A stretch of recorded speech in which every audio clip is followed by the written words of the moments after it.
Hi, I'm Jared. I'm the writer, producer, director, etc., etc., etc. of this film, Global Outbreak.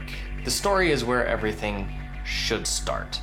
For this film, I was trying to make a story that was about two characters that were directly in conflict with each other. Character A cannot achieve their goal unless they get something from character B, and character B cannot achieve their goal unless they get something from character A, and only one can achieve their goal by the end of the movie.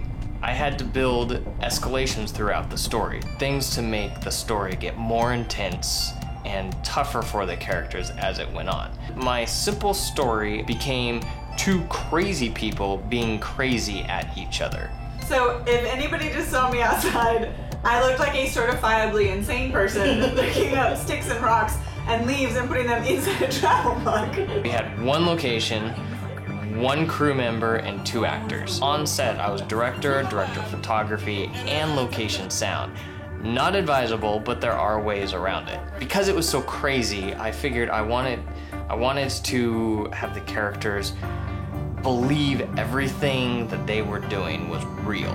The crazy was in the audience experience of it.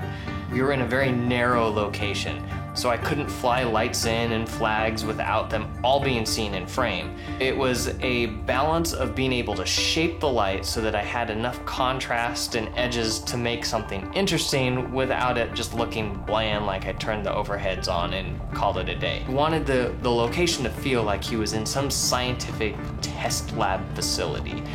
Hence the blues, whitish colors, so it really had a cold, stark, sterile feel. For the conspiracy material, there's always just a little bit of coffee left over every morning. So we took that little bit of coffee, tossed it in a pan, soaked the paper so it came out looking like old newspaper clippings. The design of it was pictures that I had taken over the years that I could throw in as representations of this is what this article's about. By the wonderful creation of Lorem Ipsum text, I was able to fill in full articles without ever having to write a thing.